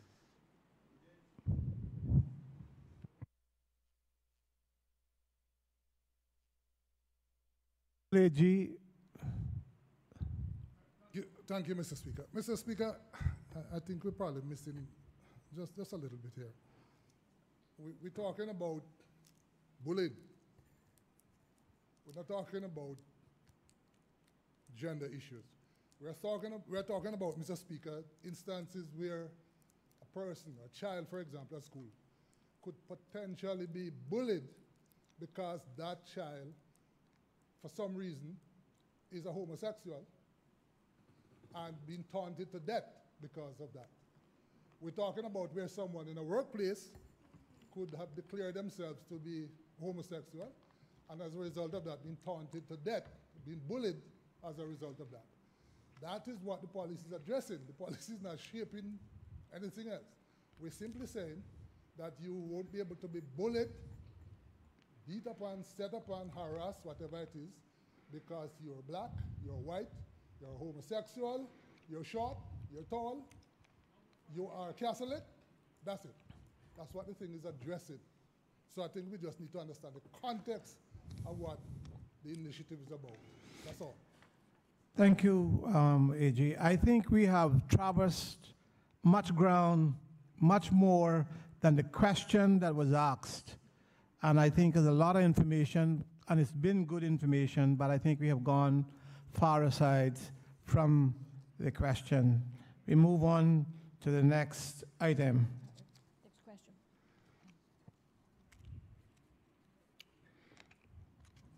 The elected member for Bordentown West to ask the Honorable Premier, Minister of Human Resources, Immigration and Community Affairs. Question number 1. Is the Premier, are you ready with this question at this time, or do you want a further deferral?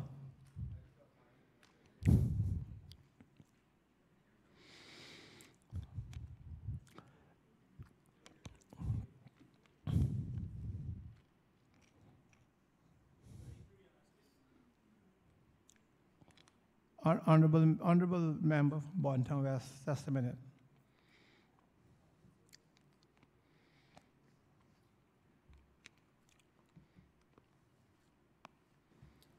Thank you, Mr. Speaker. He has indicated... You're ready. Yeah. Honorable Member for Bordentown West. Thank you, Mr. Speaker. Question number 1, standing in my name. Can the Honorable Minister state whether any action or actions has been taken by the government since the passage of Private Members Motion 10, 2014-2015 that called for increasing the amount of award by Labor Tribunal for unfair dismissal to an amount equal to up to 3 years' wages at employee's latest basic wage at the day of dismissal? Thank you.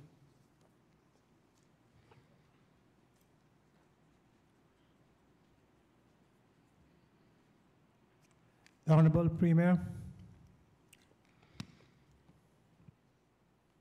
Thank you, Mr. Speaker. The answer. In late 2015, a comprehensive review to modernize the labor law, the 2011 revision, commenced. And as a result, the Labor Relations Bill was subsequently drafted. Through an initial public consultation, feedback on the draft bill was received from a cross-section of stakeholders, which was collectively considered by the former Ministry of Labor. Additionally, further recommendations by the then Cabinet were submitted. The recommendations included separation of severance pay and unfair dismissal, as well as increasing the award associated with both provisions. In light of various recommendations received, the Labor Relations Bill will be thoroughly revised in advance of further public consultation, which will be followed by final revisions and tabling in this Honourable House in early 2019.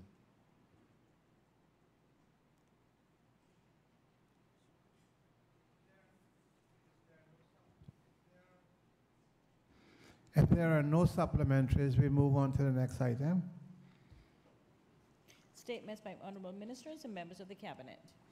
I have received statements from 2 ministers, and I propose to take the Minister of Home Affairs, Minister of Financial Services and Home Affairs.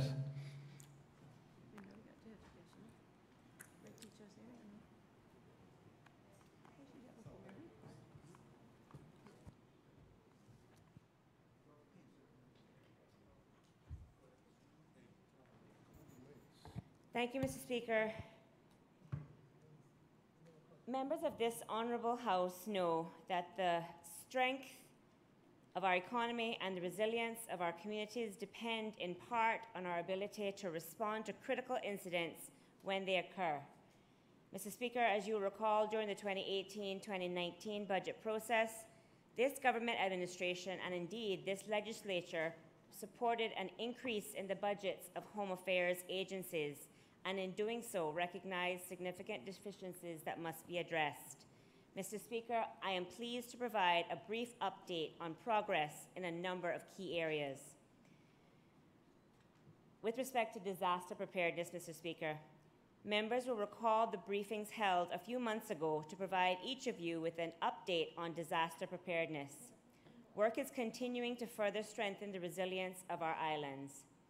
New tools to assist our first responders are also being explored, and more will be announced at an appropriate time. Hazard Management Cayman Islands, Mr. Speaker, is at the center of these discussions. HMCI, for short, has been energized by its new director and has already undergone several organizational changes to improve its efficiencies and effectiveness. Notably, the telecommunications functions have been moved to the Department of Public Safety and Communications, or DPSC for short, in order to capitalize on the natural synergies that exist with those functions. The partnership between DPSC and HMCI is strong, Mr. Speaker, and I have confidence that the passion and dedication of the directors of both of those agencies will continue to yield further organizational improvements. Mr. Speaker, our ability to effectively respond to disasters is a function of the collaboration and communication of several agencies and organizations, both public and private, and HMCI is continuing to build strong partnerships and pursue new initiatives with a range of stakeholders. Mr. Speaker, as an example of this, I would like to congratulate the 52 persons that were trained by HMCI in partnership with the Red Cross as part of the 2 community emergency response teams, CERT teams, here in Cayman Brac. Mass casualty management and incident command and shelter management training will also occur this year in Cayman Brac. Work is also underway to refresh and increase training for the teams in Grand Cayman as well. Mr. Speaker, building on these partnerships, training exercises also allow for our first responders the opportunity to practice and determine where improvements are necessary. For example, Mr. Speaker, mass casualty and incident command training exercises was held earlier this year, and more recently, the Royal Cayman Islands Police Service, Cayman Islands Fire Service, and the Department of Public Safety and Communications participated in an inshore search and rescue exercise.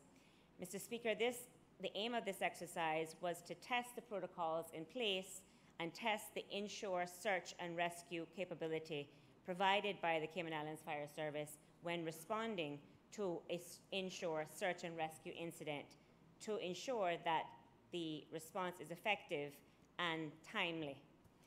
In addition, Mr. Speaker, HMCI has recently filled the mitigation officer role, which is a significant development, and will work to address the current gaps in our capacity to forecast storm surge, tsunami wave heights, and run-up flood-prone areas. Mr. Speaker, the mitigation officer will also assist in the production of evacuation zones for tsunamis, inundation models for storm surge, and sea level risk models and forecasting. Turning to the National Emergency Notification System, Mr. Speaker, Phase 1 of the National Emergency Notification System, the radio interrupt phase, commenced in March 2018, and the installation of equipment at Radio Cayman, which is the primary site, has taken place. All radio stations agreed to partner with government in support of the system, and the final installation and system testing was slated for completion by the end of June and was indeed and has indeed taken place. Mr. Speaker, the system allows for the interruption of any radio program that is being broadcast to enable a public advisory to be issued about an impending disaster.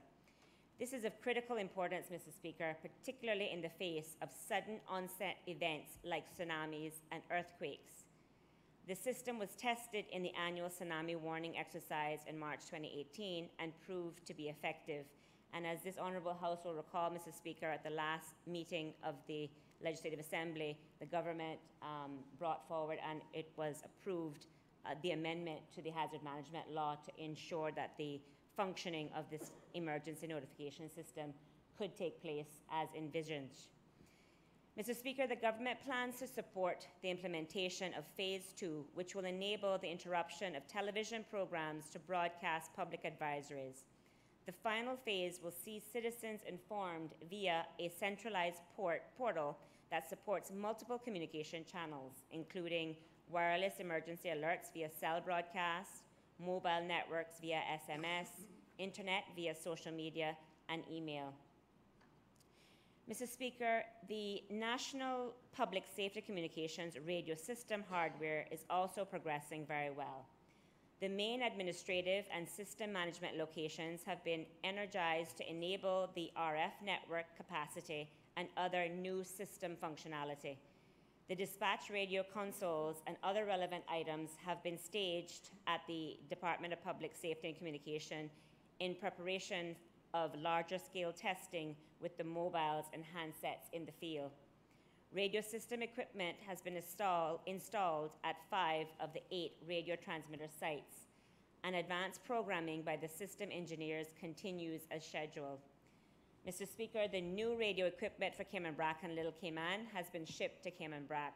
The installation process in Cayman Brac commenced on the 15th of August and is expected to last for 5 more weeks. The equipment for Little Cayman Public Safety Radio site will be delivered via barge later this month. Mr. Speaker, the aim is to complete all installations and have the new equipment ready for the final testing phase by early December. Whilst these works may actually be completed sooner, the old system will continue to be operated in parallel until mid-December to ensure maximum operability and business continuity, particularly through the end of hurricane season.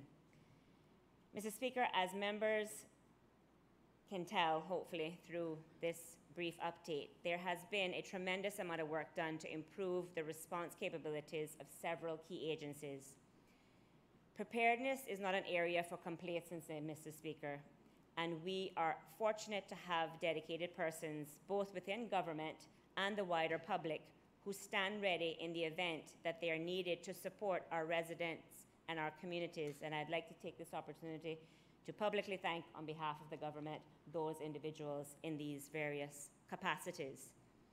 Mr. Speaker, the activities that I have outlined clearly demonstrate that the government's commitment to promoting a safer and more resilient Cayman Islands, and I look forward to bringing future updates to this Honourable House. Thank you, Mr. Speaker.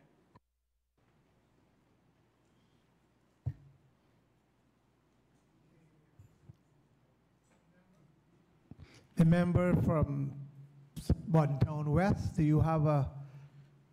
Yes, Mr. Speaker, just on the standing orders 32, I'd just like to ask just one quick clarification on the statement. You're allowed to. Thank you.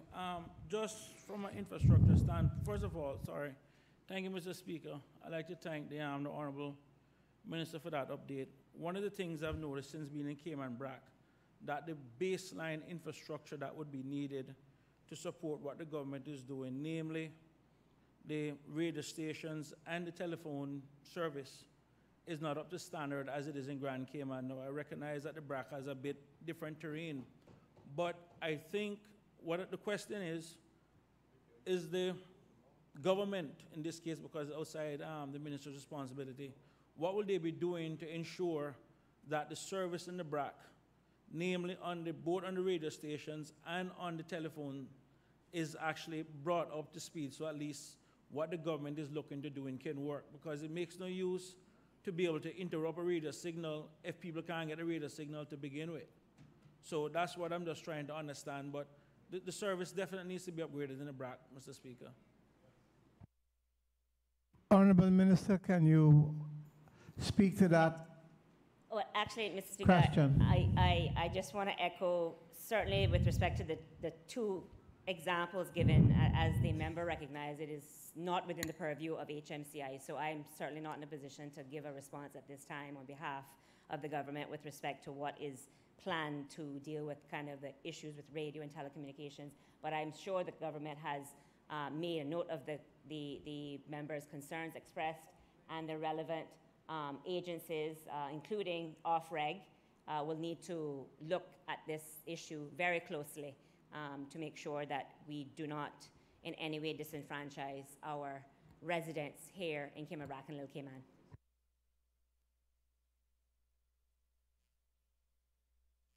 Have received a statement from the Honourable Minister of Education, Youth, Sports, Agriculture and Lands. Thank you, Mr. Speaker. Good afternoon, and good afternoon, colleagues. Mr. Speaker,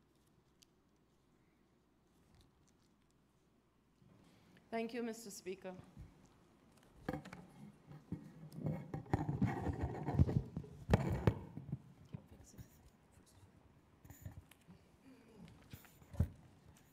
Mr. Speaker, on behalf of the government, I am eager to present to this Honourable House a statement highlighting the upcoming projects and policies in education for this year. We had, Mr. Speaker, our education welcome, which began our school year with the annual education professionals welcome at the Mayor Miller Hall in Red Bay last month. All government education staff were in attendance to celebrate the start of this new year. The acting governor, as well as many of my colleagues in caucus cabinet, were indeed in attendance. I would like to graciously thank them for attending, as this demonstrates the level of support from the government for education in the Cayman Islands. I'd also like to go on record, Mr. Speaker, to thank your good self for your expressed support for education as well as your attendance at that said conference. Only by working together can we provide the best education opportunities for all of our children, as specified as one of the broad outcomes in the strategic policy statement. Mr. Speaker, I'd also like to recognize my colleagues in the opposition, those who were in attendance and those who could not have made it. This further confirms that the support for education is indeed widespread throughout our MLAs in the country on a whole. At the Welcome Back event, I was delighted, Mr. Speaker, to be able to share several initiatives that will be implemented over the next year to truly strengthen our education system. Mr. Speaker, it brings me great pleasure to not only share here today those initiatives, but to announce even more. My colleagues in caucus cabinet, along with the staff of the Ministry of Education, the Department of Education Services and Schools, have been diligently working together to make education an absolute priority as we nation build and prepare our students for every success so that they may develop into productive, responsible, caring, and honorable members of our society. First, let me deal with the increase of teachers' salaries. Mr. Speaker, I am sure that you, as well as all of my colleagues, would agree that teaching is one of the most honorable professions. It can also be one of the most difficult. Teachers today take on a range of roles, from parents to caregivers to nurses to counselors, to name just a few. Our teachers play a critical role in the lives of our children. Many factors contribute to a student's academic performance, including individual characteristics, family and neighborhood experiences, but research suggests that among school-related factors, teachers matter most. When it comes to student performance in reading and math tests, a teacher is estimated to have 2 to 3 times the impact of any other school factor, including services, facilities, and even leadership. Teacher salaries for government schools have remained largely stagnant for a number of years. Each year, there is a high turnover rate of teachers as they seek job opportunities elsewhere. Recruitment for quality teachers has become increasingly difficult without a competitive remuneration package. Countries such as the United States of America and England have reported teacher shortages, and across the globe, incentives are being introduced to retain quality teachers. These ranges from pay increases, year-long sabbaticals, flexible working hours, the development of multiple avenues to gain teaching qualifications, and the reduction of qualifications required to become a teacher. Internationally, fewer college students are pursuing education majors. This decline in interest in the field of education is also noticeable here in our own jurisdiction, the Cayman Islands, as more students opt for potentially more lucrative careers in finance, law, and tourism. Mr. Speaker, as I said in my speech to educators in August of last year, teachers must have a pay increase as one of the methods to raise the interest in teaching as a career for Caymanians, retain quality teachers within the teaching professions in government schools, and attract quality teachers from other jurisdictions to meet the educational needs of our students. Last year, Mr. Speaker, in August, I gave a commitment to increase teachers' salaries to at least $5,000 per month during our administration, the coalition government. This being accomplished by utilizing a phased method. In the first phase, which commenced in September 2018, our teachers will have an increase to a minimum of $4,300 per month.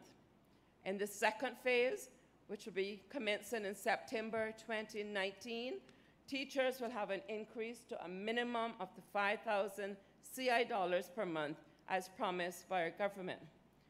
For comparison purposes, if you consider a newly qualified Caymanian teacher, he or she would have received a salary of $3,689 prior to the salary raise.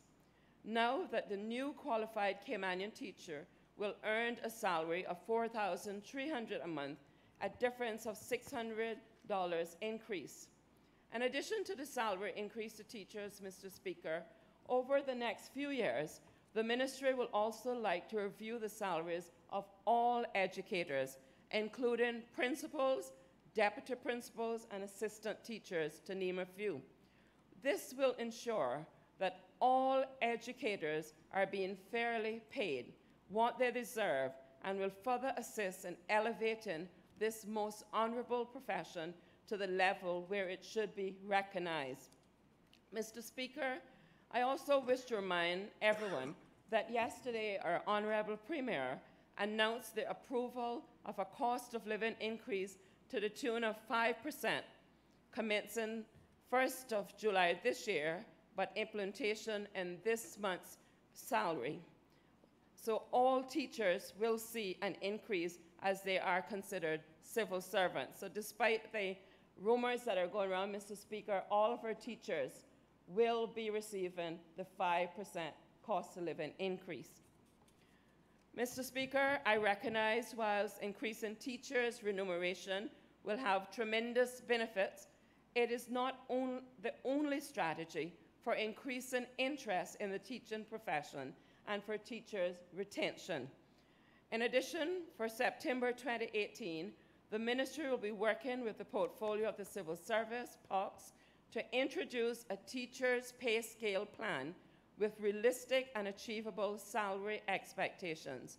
The plan will outline how teachers can attain certain standards, achievements, and qualifications in order to advance on the salary scale.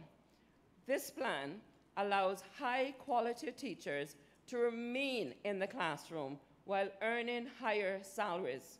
Currently, teachers who require promotions to other posts outside the classrooms in order to attain a higher salary. And we want to reverse this, Mr. Speaker, so we can keep our better and higher qualified teachers in the classrooms, but still getting a respectable salary. Mr. Speaker, I cannot state enough the importance of retaining high-quality teachers in our classroom. Research shows that the highest impact on student achievement and progress in the classroom teacher. It is therefore imperative that we have the best possible teachers working with our students. Our students deserve this and nothing less. Mr. Speaker, in addition to the teachers' pay scale plan, we have been working also with POCS to change the summer leave proration, which has had an impact on the ability of the Ministry of Education to recruit teachers mid-year. This change will enable the ministry to pay teachers over the summer when they are contracted to work at least a full school year, even if they start mid-year through the year. Currently, you see, Mr. Speaker, there is a need to recruit teachers after the school year has commenced. Their summer pay is prorated. Therefore, teachers lose a portion of their summer pay, and this has had a negative impact on successful recruitment. Many good teachers are dissuaded from taking up employment in the Cayman Islands as they simply cannot afford to lose their pay over the summer. I am happy to announce that this is a barrier that we can and will overcome for the benefit of our teachers and students. Mr. Speaker, there's even more good news. Through this collaboration with POCS, we are working to provide heads of departments with authority to grant discretionary leave for teachers. Currently, teachers and other staff on education terms and conditions have had to take unpaid leave to attend significant life events. For example, graduation of their child from a university. When this event occurs during the school year, they have no flexible leave allocation. The introduction of limited discretionary teachers' leave will now allow the appointing officer the flexibility to reward this leave for their staff. The Director of Education Services, in consultation with the ministry, would develop and implement internal policies to implement and manage this clause. Resulting staff absences would be expected to be covered internally and managed by the school itself. I would also like to thank the Acting Deputy Governor, Ms. Gloria Macfield-Nixon, and her team at POCS for the work they have done, especially over the past few months, to address these long-standing issues. The high level of collaboration and commitment to education is clear, and we thank you. I would also like to take this opportunity to thank the Human Resource and Finance teams in the Ministry and the Ministry of Finance. They have gone beyond the call of duty to ensure that these changes are in place within a reasonable time frame. Small school, non-teaching deputy principals. Mr. Speaker, smaller schools such as Easton Primary School, Edna Moyle Primary School, Creek and Spot Bay, and Weston Primary Schools have been operating over a number of years without a non-teaching deputy. This meant that only non-teaching personnel in the schools were the principals. We can all imagine that for a teaching deputy principal, having to teach class full-time during the day leaves very little time for leadership and management of the school. This is all left to the principals, and this creates a challenge. The recent inspections carried out by the Office of Education Standard demonstrates that the majority of our government schools have made progress since the baseline school inspections which were carried out during 2014 to 2015 academic year.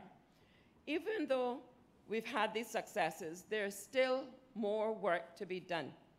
In raising standards in the schools and expecting greater improvements, we must ensure that schools are equipped with the necessary resources. Mr. Speaker, I am again delighted to share that all government schools in Grand Cayman and Cayman Brac have begun this school year with a non-teaching deputy principal. This addition will strengthen the leadership structure and enhance the monitoring and support of effective teaching, as well as improve student progress in all of our schools. Additional staff to support students with special educational needs or SEN. Mr. Speaker, as you and my colleagues know, all government schools enroll students with a range of special educational needs that include